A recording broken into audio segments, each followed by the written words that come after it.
मेरे प्रिय मित्रों, आइए आज के दिन के लिए प्रभु का धन्यवाद देते हैं कि आज का दिन उसकी ओर से आप सबके लिए परमेश्वर ने दिया है और हम सब उसमें आनंदित हों। आइए हम मरकुस रचित सुसमाचार उसके 12वें अध्याय और उसके 28 पद से कुछ बातों को देखेंगे। यहाँ पर सबसे बड़ी आज्ञा का जिक्र किया गया है। जब एक शास्त्री ने यीशु मसीह को और उन लोगों को वाद विवाद करते देखा कि यीशु के साथ वो वाद विवाद कर रहे थे, उनके वाद विवाद पर यीशु मसीह ने उनके उत्तर का सवाल का जवाब दिया था। और जब जवाब सुना उसने शास्त्री ने, तो उसने एक और सवाल उसके ऊपर कर दिया। जब उसने यह जानकर कि उसने उन्हें अच्छी रीति से उत्तर दिया है, उससे पूछा सबसे मुख्य आज्ञा कौन सी है। यह शास्त्री का सवाल था कि सबसे मुख्य आज्ञा कौन सी है। यीशु ने उसे उत्तर दिया, सब आज्ञाओं में से यह मुख्य आज्ञा है, ए इज़राइल सुन, प्रभु हमारा परमेश्वर एक ही है। ये सबसे मुख्य आज्ञा है कि हमारा परमेश्वर एक ही है, उसके अलावा दूसरा कोई परमेश्वर नहीं है। त्रिएक परमेश्वर की हम बात करते हैं, पिता पुत्र पवित्र आत्मा जो त्रिएक परमेश्वर है। इज़राइल के लिए वो एक परमेश्वर है, उसे कहा गया है क्योंकि इज़राइल में हम देखते हैं कि बहुत से ऊंचे स्थानों को उन्होंने अपने लिए बनाया था। जल्दी से वो भटक जाते थे, जल्दी से वो अपने मन को फिराते थे, जल्दी से परमेश्वर का वाद विवाद करके उसके विरोधी बन जाते थे और परमेश्वर की ओर से बहुत सी सजाओं को वो अपने ऊपर ले आते थे, दंड ले आते थे। इसलिए जब इस शास्त्री ने यीशु के सवालों से प्रभावित होकर यह सवाल किया कि सबसे मुख्य आज्ञा कौन सी है, तो यीशु मसीह ने उसे उत्तर दिया, सब आज्ञाओं में से मुख्य आज्ञा है कि हे इज़राइल सुन। इज़राइलियों को और मसीह लोगों को आज भी सुनने की जरूरत है कि प्रभु हमारा परमेश्वर एक ही प्रभु है, इसके अलावा कोई प्रभु नहीं है। और उसके बाद दूसरी बात है, और तू प्रभु अपने परमेश्वर से सारे मन से और अपने सारे प्राण से और अपनी सारी बुद्धि से और अपनी सारी शक्ति और ताकत से प्रेम रखना।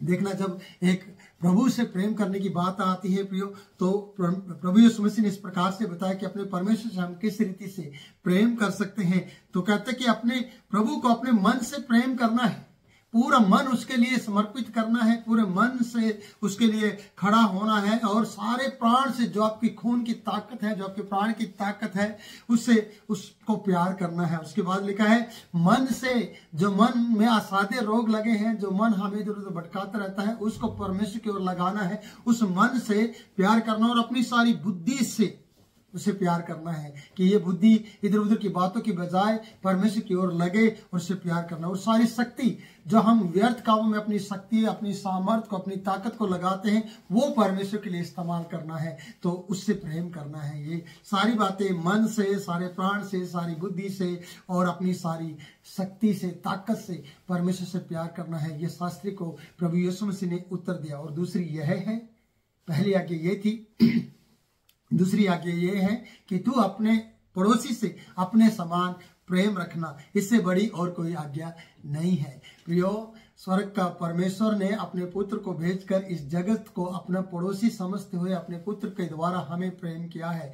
जो स्वर्ग का परमेश्वर, जो हमसे लाखों करोड़ों मील्स दूर है, ऊंचाई पर है, जिसको हम अपनी ताकत से पा नहीं सकते हैं, परमेश्वर के अनुग्रह और यीशु मसीह की वजह से हम उसे जानते हैं और महसूस करते हैं और अनुभव करते हैं और उसके सामर्थ्य के कार्य को यीशु के नाम में देखते हैं। तो प्रिय, मैं ये कहना चाहता हूं कि यहाँ पर दूसरी आज्ञा है कि प्रभु आपके पड़ोसी से प्रेम करने की बात करता है। जैसे कि यीशु मसीह आपका पड़ोसी बना स्वर्ग से आकर और उसने आपसे प्रेम किया, उसी प्रकार वो आपके पड़ोसी से, जो आपके लिए खड़ा हो सकते हैं, जिसके लिए आप खड़े हो सकते हैं, और वो मसीह का प्रेम जो स्वर्ग से आया, वो आप के जीवन में आया और वही प्रेम अपने पड़ोसी को आपको दिखाना है। इसलिए दूसरी आज्ञा है कि तू अपने पड़ोसी से अपने समान प्रेम रखना। इससे बड़ी कोई आज्ञा नहीं है, इससे बड़ी कोई भी आज्ञा नहीं है कि वो अपने समान पड़ोसी से प्यार करें। क्या ऐसा हो सकता है कि हम अपने समान पड़ोसी से प्यार करें? और पड़ोसी, मैं ये नहीं कहता कि आपकी दीवार के साथ रहने वाला आपका पड़ोसी होगा। हो सकता है साथ बस में बैठे हुए सीट पर आपके साथ बैठा हुआ सीट पर व्यक्ति, वो आपका पड़ोसी हो सकता है। जब आप अपना प्रेम, मसीह प्रेम उसे दिखाते हैं और अपने समान उसे प्रेम दिखाते हैं, उसकी समस्याओं को समझते हैं, राह पर चलने वाला व्यक्ति हो सकता है आपका पड़ोसी हो, जब आप उसकी मदद करते हैं और मसीह प्रेम उसको दिखाते हैं। प्रियो, रेलवे स्टेशन पर खड़े हुए व्यक्ति की जब आप मदद करते हैं और आप उसके एक अच्छे पड़ोसी बन जाते हैं, वो आपका एक अच्छा पड़ोसी बन जाता है। ऐसे कई उदाहरण आप अपने जीवन में सोच सकते हैं कि मेरा पड़ोसी सिर्फ दीवार के साथ रहने वाला नहीं है, जो मेरे साथ चलने वाला है, या जिसके साथ मैं चलता हूँ, जिसे मैं देखता हूँ, वो मेरा पड़ोसी हो सकता है। यीशु के नाम में जब मैं मसीह प्रेम उसे दिखाऊंगा, मसीह प्रेम दिखाना आपके लिए बहुत अनिवार्य बन जाता है, क्योंकि जब परमेश्वर ने अपने पुत्र के द्वारा आपसे प्रेम किया तो आप भी उसके पुत्र के प्रेम को दूसरों तक पहुंचाए और आप उसके पड़ोसी बने। इसलिए अपने समान प्रेम करना मतलब कि आप जो अपने आप से और अपने बच्चों से और अपने परिवार से और अपने घराने से प्यार करते हैं, उसी तरीके से आप पड़ोसी से प्यार करें, दूसरे से प्यार करें। तभी आप मसीह प्रेम को दिखा सकते हैं कि मसीह ने अपने आप को आपके प्रेम के खातिर, परमेश्वर का प्रेम दिखाते हुए, क्योंकि परमेश्वर ने जगत से इतना प्रेम किया कि उसने अपना इकलौता पुत्र दे दिया, उसने अपना पुत्र दे दिया। यही है प्रेम, कि अपने आप को पड़ोसी के लिए देना, अपने आप को दूसरे के लिए दे देना, यही है असली प्रेम। अगर आप प्रेम की परिभाषा समझते हैं प्रियो, तो मैं आपको कहता हूं कि जब प्रेम किया जाता है और प्रेम में भाषा नहीं होती, प्रेम की जो एक्टिविटीज होती हैं उसमें प्रेम दिखाई देता है। जब आप कार्यविधि, प्रेम को कार्यविधि में ले आते हैं, प्रेम को आप प्रैक्टिकल में ले आते हैं और एक्शन में ले आते हैं, तो वो प्रेम दिखाई देता है। कि आपको बोलने से नहीं प्रेम होता। कि कई लोग कहते कि आई लव यू, कई लोग कहते मैं तुम्हें प्यार करता हूँ, सिर्फ वो कहते हैं लेकिन करते नहीं हैं, क्योंकि उनका प्रेम एक्शन में नहीं होता है। और परमेश्वर ने प्रेम को एक्शन में लिया और प्रैक्टिकल में लिया और क्रियाशील बनाया यीशु मसीह के द्वारा, क्योंकि उसने हमारे पाप के लिए, हमारे गुनाह के लिए अपने पुत्र को दे दिया। ये सबसे बड़ी आज्ञा कि अपने समान परमेश्वर से प्रेम करो, अपने समान अपने पड़ोसी से प्यार करो, अपने समान उन लोगों से प्यार करो जिनको आप जानते नहीं हैं। आप कर सकते हैं क्या ऐसा? अगर आप ऐसा करते तो परमेश्वर का पुत्र आपसे प्रेम करता है। और ये मुख्य से बढ़कर और दूसरी आज्ञा है कि आप अपने समान अपने पड़ोसी से प्यार करें। जब ये उत्तर उसने सुना तो प्रिय यहाँ पर वचन बताता है मरकुस 12:32 पद, यह इस प्रकार से लिखा है, शास्त्री ने उससे कहा, हे गुरु, बहुत ठीक, तूने सच कहा है कि वह एक ही है, परमेश्वर सच में एक ही है और उसे छोड़ और कोई नहीं है, कोई भी नहीं है प्रियो, परमेश्वर के सिवा और कोई नहीं है। वो शास्त्री समझ गया कि इसने सही जवाब दिया, क्योंकि वो परमेश्वर था, वो परमेश्वर पुत्र था और वो चाहता था कि परमेश्वर की बड़ाई हो। और उसके सवाल का जो जब भी उसने जवाब दिया, कोई गड़बड़ उसमें नहीं रही, क्योंकि वो परिपूर्ण था, वो सर्वशक्तिमान था, वो सर्वव्यापी था। वो सर्वशक्तिमान परमेश्वर, सर्वव्यापी, सर्वज्ञानी परमेश्वर आपका प्रभु है।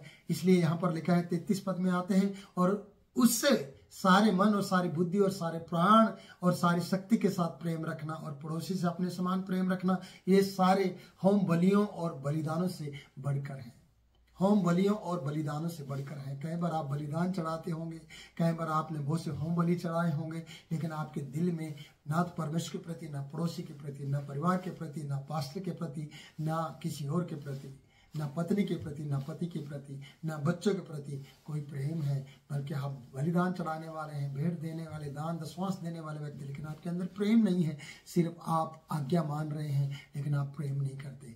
बाइबल ये बताते हैं, 1 कुरिन्थियों उसका 13वें अध्याय के पहले पद से पढ़ते हैं, यदि मैं प्रेम न रखूं तो मैं ठनठनाता हुआ झांझ और पीतल हूं, एक बजने वाले झांझ की तरह हूं, एक पित्तल के समान हूं जो ठन ठन की आवाज निकलती है। कई बार हम बजने वाले हैं, बजाने वाले नहीं होते हैं। कई बार हमारे अंदर से वो जो प्रैक्टिकल प्रेम होना चाहिए वो नहीं होता। तो इसलिए शास्त्री भी समझ गया और शास्त्री ने भी उसी तरीके से यीशु को पलटकर जवाब दिया और कहा, हाँ, सारे मन से, सारी बुद्धि से, सारे प्राण से, सारी शक्ति से के साथ प्रेम रखना और अपने पड़ोसी से अपने समान प्रेम रखना, ये सारे होम बलियों से और बलिदानों से बढ़कर है। ये शास्त्री ने फिर से उत्तर दिया। जब उसने ये उत्तर प्रभु को बताया कि प्रभु ने जान लिया कि ये तो काफी समझदार है और ये बिल्कुल है ना प्रभु की बातों को जान रहा है और उसको जानकारी है, तब प्रभु ने 34 पद में इस प्रकार से कहा, जब यीशु ने देखा कि उसने समझ से उत्तर दिया तो उससे कहा, तू परमेश्वर के राज्य से दूर नहीं, तू परमेश्वर के राज्य से दूर नहीं। और किसी को उससे फिर कुछ पूछने का साहस ना हुआ, क्योंकि कोई साहस नहीं कर सका, क्योंकि वो हर बात का जवाब देता था, हर सवाल का जवाब उसके पास था। लेकिन बहुत से ऐसे सदूकी और फरीसी और बहुत से विरोधी लोगों के पास सवाल का लिए बवाल होता था वो सवाल में बवाल करते थे और यीशु के लिए परेशानी का कारण करते थे।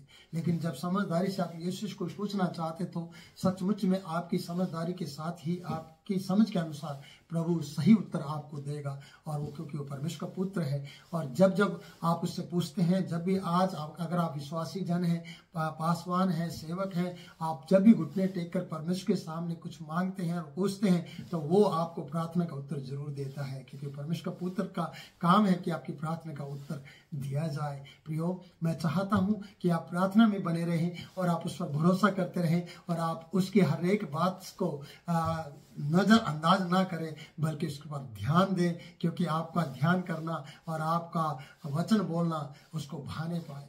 भजन संहिता में हम इसको पढ़ते हैं। प्रियो, आज प्रभु यीशु आपको चाहता है।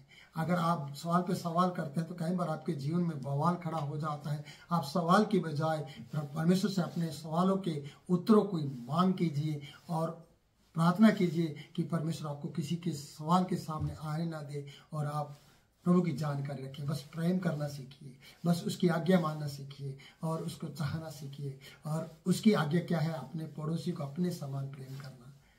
प्रियो, और प्रभु आपका एक ही प्रभु है। स्वर्ग और पृथ्वी के ऊपर कोई और दूसरा नाम नहीं दिया गया जिसके द्वारा हम उद्धार पा सके सिवा यीशु के। यीशु के द्वारा ही हम उद्धार पा सकते हैं। प्रभु इन वचनों के द्वारा आप लोगों को बहुतायत से आशीष दे। मैं आशा करता हूं कि आप इन वचनों को देखकर आशीषित हुए होंगे और आगे भी आप वीडियो को देखने की आशा रखते हैं। और हमारे लिए प्रार्थना कीजिए और हमारी टीम के लिए प्रार्थना कीजिए और हमारी सेवा के लिए प्रार्थना कीजिए और अपना अनुदान देकर परमेश्वर की महिमा करें और अपने समय देकर इन वीडियो को दूसरों तक पहुंचाएं और इसे लाइक करें, शेयर करें, हमारे चैनल को सब्सक्राइब करें, जिसके कारण से बहुत से लोगों तक, दुनिया की छोर तक ये सुंदर वचन पहुंच सके। प्रभु आपको बरकत दे। फिर मिलेंगे नई वीडियो में नए वचन के साथ। तब तक के लिए मैं आपसे इजाजत चाहता हूँ, विदा लेता हूँ। जय यीशु की।